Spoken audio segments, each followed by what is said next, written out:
Imagine you're standing on a balcony above the Mediterranean, watching the water glitter like spilled champagne.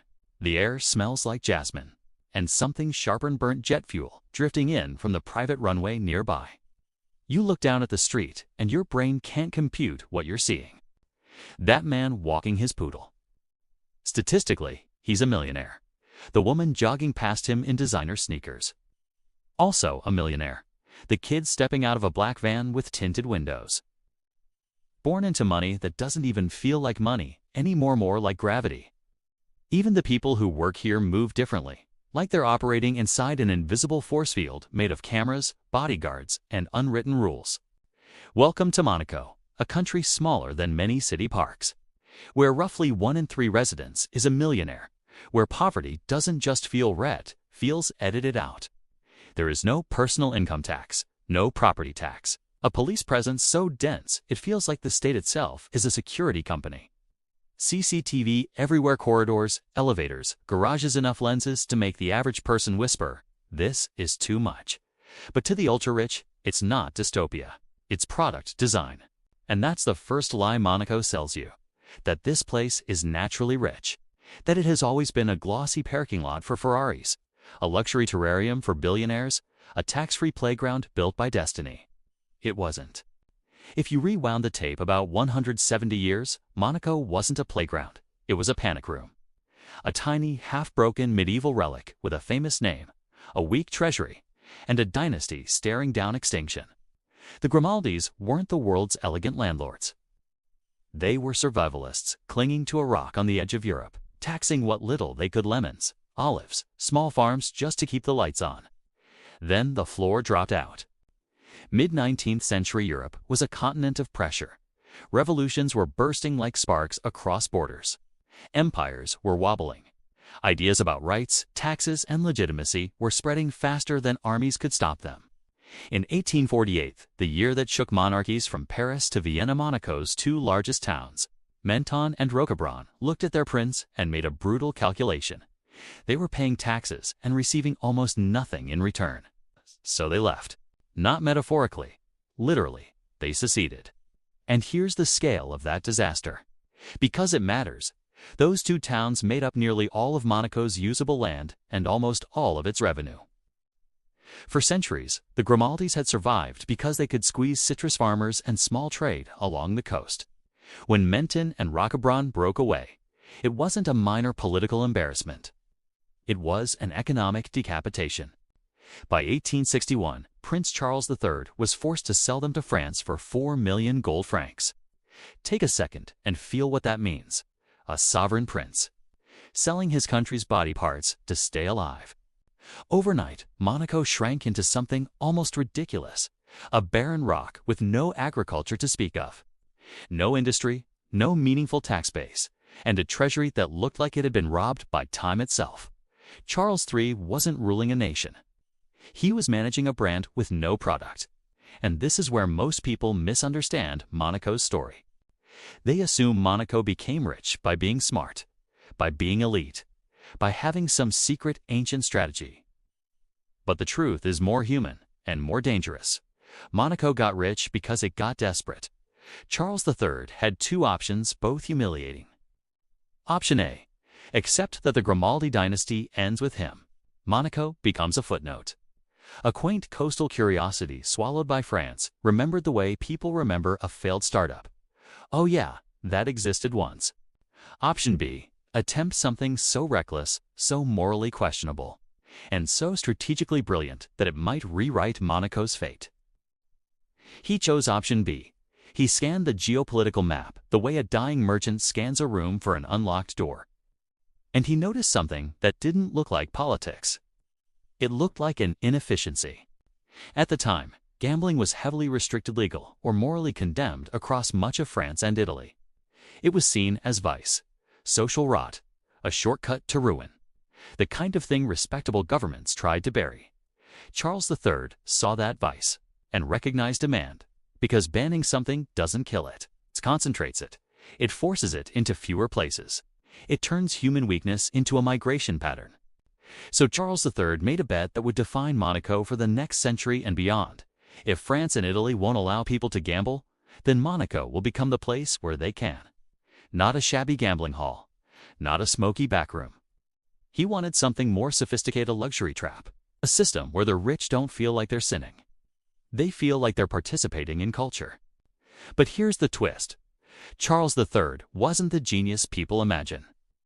His early casino attempts were failures, bad facilities, awful logistics, no reliable transport. The kind of operation you'd reach after an exhausting donkey path, only to realize the dealers weren't skilled and the rooms didn't feel elite.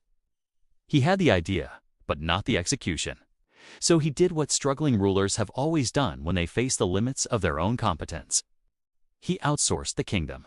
Enter Francois Blanca, French financier and casino operator. A man who understood something deeper than gambling. Perception, atmosphere, psychology, the fact that money moves where it feels safe to lose. Charles III granted Blanc the concession to run the Société des Bains de Maris, BM, the corporate machine that would become Monaco's beating heart. And Blanc's strategy wasn't just business. It was engineered temptation. Because Monaco wasn't selling roulette, it was selling permission. Permission to escape the rules of your home country without feeling like a criminal. Permission to indulge while pretending you were simply vacationing. Permission to bleed money in a place so beautiful you'd call it romance. And once Blanc took control, Monaco stopped trying to be a country and started trying to be an interface designed to pull wealth in. But the real master stroke, the move that would turn Monaco from a tourist trick into a permanent vault, was still coming. Because a casino can make money, but a tax haven can make people move. And when people move, they bring their fortunes, their networks, their influence, their entire future. By the late 1860s, Monaco was about to do something almost unthinkable for a European state. It was about to weaponize sovereignty itself as a product. And that's where the modern Monaco truly begins. The money started arriving the way weather arrived, slow at first, then all at once. When Francois Blanc rebuilt Monaco's gamble into something that felt aristocratic. The trick wasn't the cards or the roulette wheel. The trick was the environment. The story it told your nervous system. This wasn't a den. This was a palace where losing was part of the experience, like paying for opera seats. The rich could ruin themselves here and still feel classy doing it. And Blanc understood something that modern tech companies would later perfect. If you want people to spend irrationally, you don't sell them a product. You sell them a feeling of belonging. So Monaco didn't advertise gambling. It advertised glamour. It rebranded a barren, rocky district with an ugly name into something that sounded like a place you'd write in a letter, Monte Carlo, Mount Charles. Suddenly, the principality had mythology. It had romance. It had a name that sounded expensive. Then came the infrastructure, the invisible part nobody wants to credit, because it's boring. Roads, hotels, steamship connections. A luxury hotel that made aristocrats feel safe enough to sleep near a casino. The casino wasn't just a building anymore. It was the anchor tenant of an entire ecosystem, vertically integrated long before that phrase existed. And the ecosystem worked. By the late 1860s, the casino was printing money. Not metaphorically, you have to picture the scale. Wealthy French visitors, European aristocrats, Russian elites, people who treated losses the way ordinary people treat a bad restaurant meal. The house edge didn't need miracles. It needed volume. It needed time. It needed the fact that human beings confuse luck with destiny. And this is where Monaco performed its true act of genius, one that most countries can't copy. Because most countries can't stomach the logic. On February 8, 1869, Prince Charles III did something that should have sounded insane in a Europe obsessed with war budgets and industrial taxes. He abolished personal income tax for Monaco's residents. Let that land. In a century where governments were extracting income to fund railroads, armies, and bureaucracies, Monaco looked at the state's most reliable tool, taxation, and said, "We don't need it, because we have something better. We have the roulette wheel." This wasn't simply low taxes. This was a new product category. Fiscal sovereignty as luxury. A sovereign state turning its legal independence into a service you could buy. And the psychological shockwave mattered more than the math. Monaco was effectively telling the wealthy, your government takes a piece of you every year. Here, we don't. Here, the gamblers pay for your roads. That sentence is a portal. It changes how rich people see a country. Monaco stopped being a destination and became a residence, a storage unit for fortune. A place where your money could sit without bleeding. But Monaco also understood something that most modern tax havens forget. If you're going to build a wealth machine, you can't let it eat your own people. So they built a system that worked like a one-way valve. Here's the part tourists don't notice while they're taking photos of the Casino Facade. It has long been illegal for Monegasque citizens to gamble in the casino. Locals can work there. They can deal the cards. They can clean the floors. They can manage the hotels. But if you hold Monaco's dark red passport, you can't walk in and bet like everyone else. Why would a country ban its own citizens from its main revenue engine? Because Charles III and blank knew the oldest, ugliest truth in economics. Gambling is a regressive tax. If you let your workforce gamble, you're not attracting wealth, you're draining your own blood supply. You create local ruin. You cannibalize wages. The baker loses his savings. The dockworker loses rent money. And the state ends up cleaning up the poverty it created. So Monaco designed a machine where foreigners lose and locals live. That is not freedom. That is disciplined extraction. And the math supporting it was almost cruel in its elegance. Take European roulette, 37 pockets. Numbers 1 to 36, plus a single green zero. The casino pays out at 35 to 1 on a single number. But the true odds are 1 in 37. That tiny mismatch, just one green pocket, creates a house edge of about 2.7%.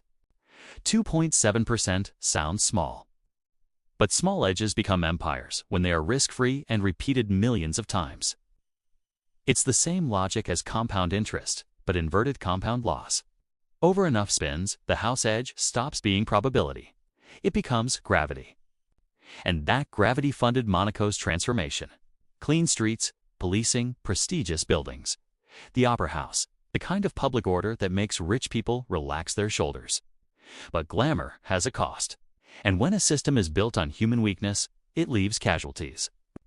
Victorian Europe whispered about the Monte Carlo suicide, the story of ruined gamblers stepping into the manicured gardens and ending their lives after losing everything. The legend became a cultural trope, a warning wrapped in perfume. Now, was it happening every night like a horror movie? No. That's myth. But did it happen? Yes. Ruin is the shadow that follows any place selling vice at scale. And Monaco did what any business protecting a luxury brand does when faced with ruin stories. It managed the image. There are stories, often repeated, sometimes disputed, that staff would put cash in a dead gambler's pockets before authorities arrived to make it look like money wasn't the reason. Whether that specific detail is perfectly true or not, the larger truth is undeniable. Monaco's machine survived because it protected the illusion. It curated the narrative. It understood that the rich don't just buy safety, they buy denial. And for decades, the machine ran.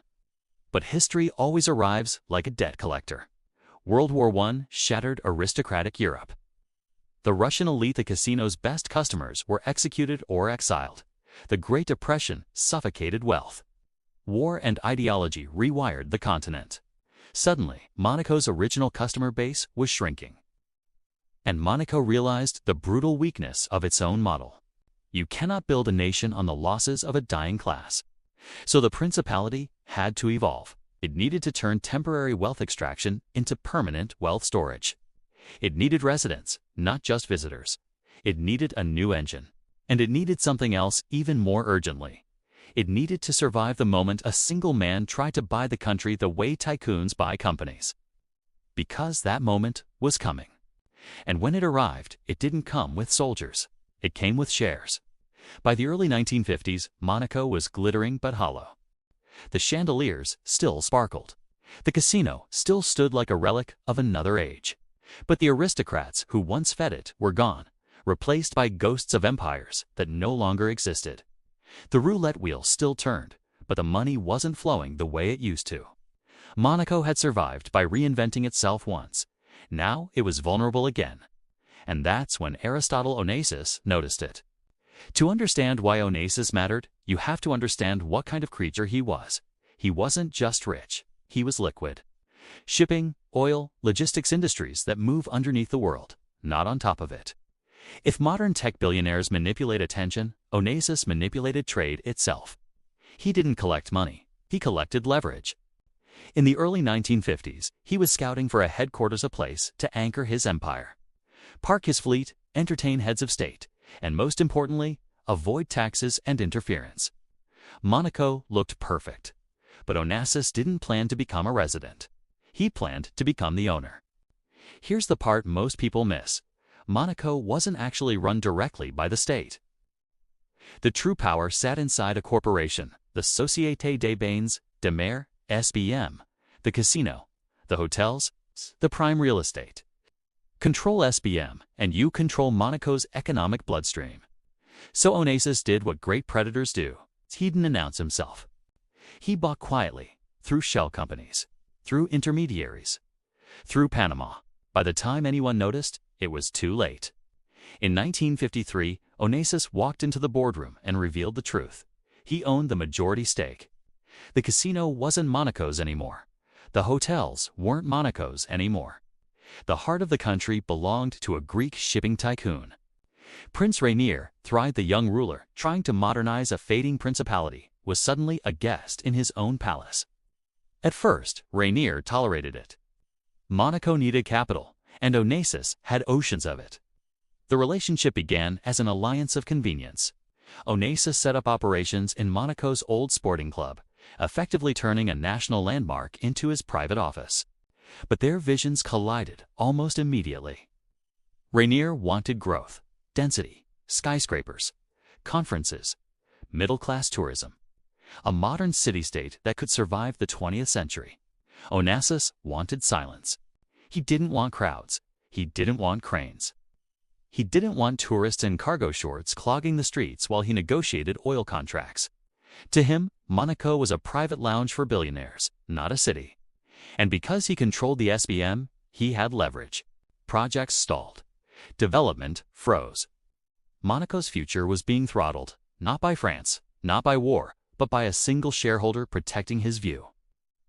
Rainier realized the horrifying truth too late. He had let a shark into the aquarium. So he reached for a weapon that money couldn't buy. In 1956, Prince Rainier married Grace Kelly. This wasn't romance. This was strategy. Grace Kelly wasn't just a movie star. She was a global signal. American money, American attention. Hollywood mythology. Overnight, Monaco was reborn in the global imagination. Not as a decaying casino state, but as the most glamorous place on earth.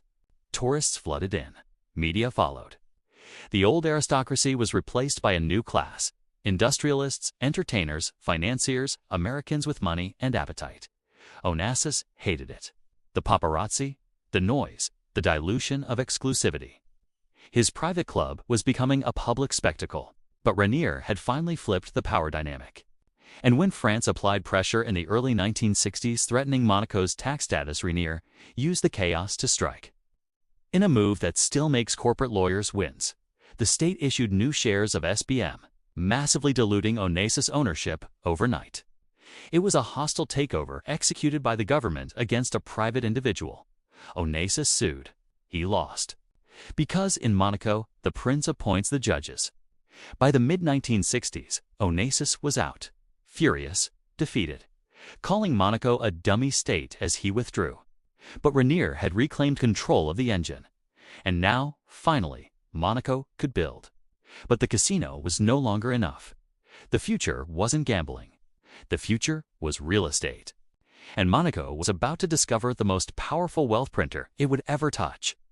Once Aristotle Onassis was gone, Prince Rainier III stopped playing defense. He became something else entirely. They would later call him the Builder Prince. But that title understates what actually happened. Rainier didn't just build Monaco. He rewrote its physical reality. Because here was the problem he faced. It's the same problem that defines Monaco to this day. Demand was infinite. Supply was effectively zero. Every tax exile, racing driver, hedge fund founder, and industrial heir wanted a Monaco address, but the country was barely 2 square kilometers. You could walk across it in under an hour. There was no farmland to convert, no suburbs to sprawl into. In any normal country, that's the end of the growth story. In Monaco, it became the beginning of something far stranger. Renier understood a brutal economic truth. When demand cannot be increased, supply must be invented. And if the land won't expand naturally, you manufacture it. So Monaco began terraforming. Starting in the 1970s, the Principality dumped millions of tons of rock and concrete into the Mediterranean, creating entirely new districts where water used to be. Fontville wasn't an extension of the city, was a declaration that physics itself was negotiable if you had enough capital. This wasn't urban development. It was geographical defiance. And it worked. Because Monaco's real product had quietly shifted. It wasn't casinos anymore. Gambling revenue would eventually fall below 5% of GDP. The casino became a symbol, not an engine. The engine was residency. In London or New York, you buy an apartment to live in it. In Monaco, you buy an apartment to unlock a legal state. The real asset isn't the square meters. It's the tax status that comes with them. That's why prices behave like they're broken. Today, Monaco real estate routinely trades between €50,000 and €100,000 per square meter. A small, awkward one-bedroom apartment facing a concrete wall can cost several million euros. It doesn't matter if the building is ugly. Many are. Brutalist concrete from the 1970s that looks like Soviet student housing, because the buyer isn't purchasing beauty. They're purchasing escape velocity. If you earn 10 million euros a year and move from France, where marginal tax rates can exceed 45%, that apartment pays for itself in under a year. From that moment on, every year you stay is pure arbitrage. Real estate in Monaco isn't housing. It's a high-yield bond backed by sovereignty. And here's the quiet genius most people miss. Even without income tax, the state still gets paid. Monaco sits inside a customs union with France. That means VAT applies. And when residents buy 20 million euros apartments, 4,000 euros handbags, yachts, jewelry, and art, the VAT revenue is immense.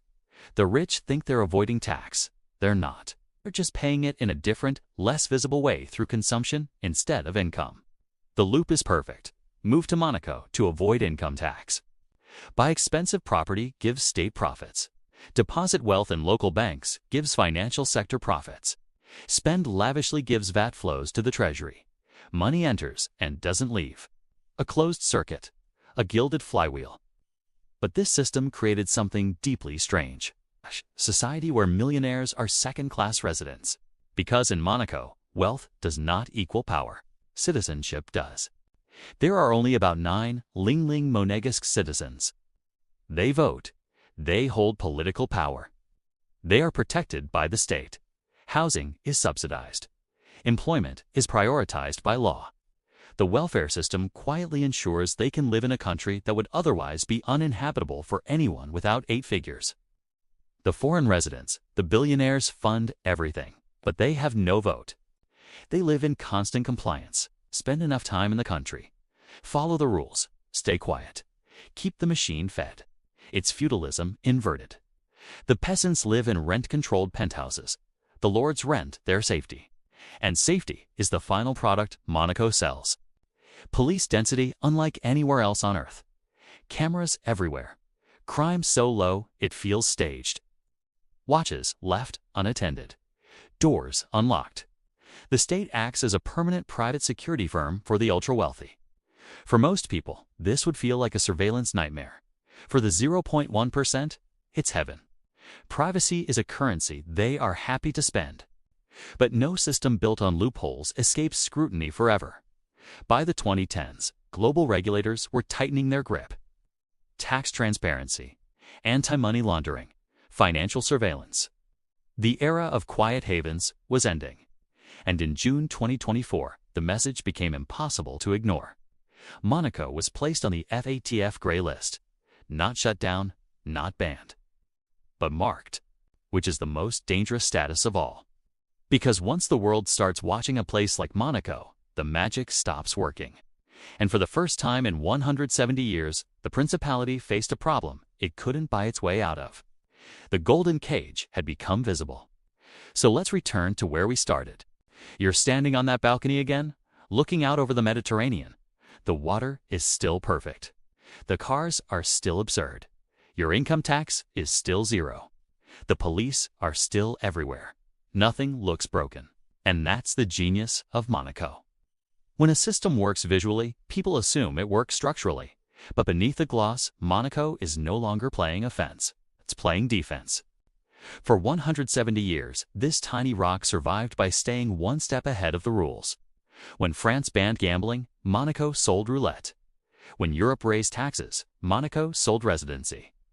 When land ran out, Monaco sold the sea.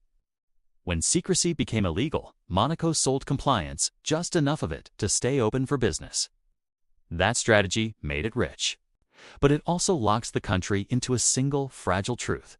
Monaco doesn't produce wealth. It stores it. It is not an engine. It is a vault. And vaults only work as long as the outside world agrees they should exist. The FATS Gray listing in 2024 was not about crime in the traditional sense. It was a signal. A warning flare from the global financial system saying, your loophole is now officially under review. For the first time, Monaco faced a dilemma it couldn't finesse with charm or concrete. To get off the gray list, it must prosecute financial crime aggressively. To prosecute aggressively, it must make its residents uncomfortable. To make its residents uncomfortable risks triggering capital flight. Dubai, Singapore, Switzerland, Miami. The exit doors are everywhere. Push too softly, and regulators tighten the noose. Push too hard, and the billionaires leave. This is the paradox of the modern microstate. The very people who fund the system are the ones the system is afraid to touch. And yet, Monaco has survived worse. It survived revolution. It survived the collapse of European aristocracy. It survived a hostile takeover by one of the richest men alive. It survived a French blockade. Because Monaco's real skill was never casinos or tax law. It was reinvention under pressure. The principality understands something most nations refuse to admit. Sovereignty is not binary. It's negotiable. It's transactional. It's a product. Monaco sells jurisdiction the way Apple sells hardware. Clean design, closed ecosystem, premium pricing, total control. But every closed ecosystem eventually faces saturation. The land is nearly gone. The loopholes are narrowing. The regulators are awake.